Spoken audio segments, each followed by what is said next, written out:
बयान दिया था कि भाजपा अकेले लड़के दिखाए और आज कहीं ना कहीं उसको आज हकीकत में ये बार मैंने बोला था प्रधानमंत्री को, मैंने कहा आप में दम है तो आ जाना राजस्थान और हमारे बिना लड़के दिखाना। जब मैं इंडिया से अलग हो रहा तब उन्होंने कहा था कि आप हमारी वजह से जीते हो, तो हमने कहा कि आप आना और इस बार अपनी जो आप कह रहे थे कि भाई हैट्रिक पूरी करेंगे वो करके दिखाना, वो हैट्रिक हमें पूरी नहीं करने दें। निश्चित रूप से राष्ट्रीय लोकतांत्रिक पार्टी के जवानों ने पूरी ताकत लगाई कांग्रेस पार्टी को जिताने में, और कांग्रेस के कार्यकर्ताओं ने, नेताओं ने नागौर के अंदर मुझे जिताने के लिए पूरा दमखम लगाया। और उसी का परिणाम है कि ज्योति मिर्धा जो धनबल के साथ, जिसने यहाँ 100 करोड़ से ज़्यादा रुपया खर्च किया हुआ है चुनाव के अंदर, हमने तो देखा हर जगह। और जिस तरह थैले भर भर के आ रहे थे, कोई उनको चेक नहीं कर रहा था, कोई पकड़ नहीं रहा था। सीएम से लेकर पीएम तक चिंतित थे कि ज्योति जीतेगी। ऊपर भी फीडबैक यही था, उन्होंने नागौर की सीट को बीजेपी के खाते में लेकर रखा था कि बाकी हम जीते हैं नहीं जीते, लेकिन नागौर हम पक्का जीतेंगे। तो ये बीजेपी के बड़े नेताओं की हार है। हमारा जो मिलके हम लोग लड़े पहले ही दिन से, जब हम सारे लोग आए थे और पहले दिन जाकिर साहब के घर पर बैठ के, जिस तरह विधायकों से, पूर्व विधायकों से हमने बैठ के इन्हें जिलाध्यक्ष के तौर पर सब लोगों ने मिलकर काम किया। और वो काम लगातार स्पीड से हम लोगों ने किया। 500 से ज़्यादा रैली, गांव, पंचायत, जहाँ मैं खुद व्यक्तिगत रूप से उपस्थित हुआ, उसका फायदा भी हमारे को मिला। और जीत में सबसे महत्वपूर्ण जो योगदान है, मुस्लिम समाज ने 100% वोट डाला। वोट सब जातियों ने डाला, लेकिन 100% अगर वोट पड़ा बूथ पे गया तो वो आरएलपी के खाते में गया। मुसलमानों का वोट था जो 100% मुझे मिला।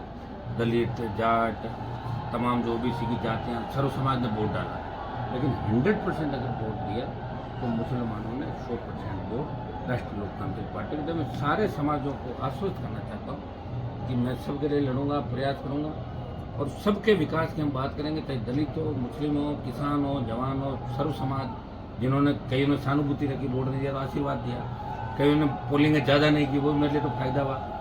तो जिस तकनीक से ज्योति मिर्धा ने चुनाव लड़ा, एक अलग फर्जी पार्टी बना के एक बल्ले का चिन्ह लेकर आई, जो 20,000 ज़्यादा वोट बल्ला ले गया। सरकार का जो दुरुपयोग किया, कि उसे नागौर में जिस तरह मतदाताओं को डराने का काम किया, जिस तरह नागौर के एसपी को लाके लंबे समय तक बिठाया, आचार संहिता की धज्जियाँ उड़ी, और जिस तरह हमारे कार्यकर्ताओं को परेशान किया। तो ये सारी चीज़ें होते हुए भी लोग डरे नहीं, मतदान स्तर तक ये वोट डाला और मुझे जीत। ये मेरी जीत नहीं, ये नागौर की जनता की जीत है, सर्व समाज की जीत है। ये राजस्थान के अंदर परिवर्तन का एक बिगुल बजा है। अब देश की राजनीति में राजस्थान का अलग स्थान होगा, नागौर का अलग स्थान होगा।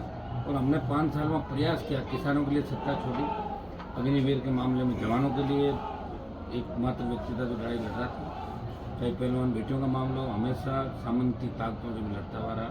और उसी का परिणाम है कि नागौर के लोगों ने दोनों हाथों से मुझे आशीर्वाद दिया और मैं 5 साल फिर विकास करूंगा और सबको साथ लेकर चलूँगा नागौर के विकास के मामले में आगे। एक समय ऐसा था जब मुस्लिम, एससी और जाट एक ट्रायंगल रूप होता था, आज उसे ट्रायंगल समीकरण अभी बन गया वापस राजस्थान, ऐसा लग रहा है।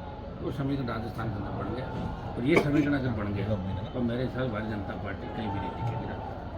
जो 400 पार का नारा दिया जा रहा था मोदी द्वारा, उसको लेकर क्या कहेंगे? फेल हो गया 400 पार का नारा। और मोदी तो लास्ट में इतने बौखला गए थे कि वो बीजेपी को बोल के मोदी मोदी करने लगे थे, मैं मोदी, मेरी गारंटी। तो डॉक्टरों को सलाह भी दी कि भाई 2-3 दिन आप योग वगैरह करें, तभी ज़्यादा खराब हो जाएगी। चुनाव के बाद वो 2 दिन चले भी गए थे जातिवाद के अंदर। तो हो जाता है कई बार, उनका घमंड गलत में भी निकाल देंगे। और रही भजन लाल की बात, तो भजन लाल जी से मैं मांग करता हूँ कि तुरंत इस्तीफा दे। इतना बड़ा नुकसान, ये तो कांग्रेस अगर आरएलपी से अलायंस कर लेती विधानसभा चुनाव से पहले तो 140 पार सीटें आती राजस्थान। वो चीज़ हमें खलेगी, लेकिन लोकसभा चुनाव के अंदर फिर जो हम सब लोग साथ बैठे, उसका परिणाम अच्छा मिला, सुकून मिला और एक दूसरे की मदद हम लोगों ने। नागौर के लिए क्या प्राथमिकताएं रहेंगी जो पहले कार्यक्रम? सड़कें, स्कूल, रेल, पीने का पानी, चाहेंगे खेत के सिंचाई का पानी बहे, जो बचे हुए काम है पूरे करेंगे। मकराना का बड़ा रोल रहा, उनके लिए क्या कुछ विशेष? संगमरमर उद्योग को कैसे बढ़ावा मिले, एमएलए साहब से बात कर लेंगे। मकराना को स्मार्ट सिटी और हाईटेक सिटी बनाएंगे, ये बता देंगे, वैसा ही काम करेंगे। खूब मकराना में काम करेंगे। पहले भी हमने मिलकर काम किया और अब भी मिलकर काम।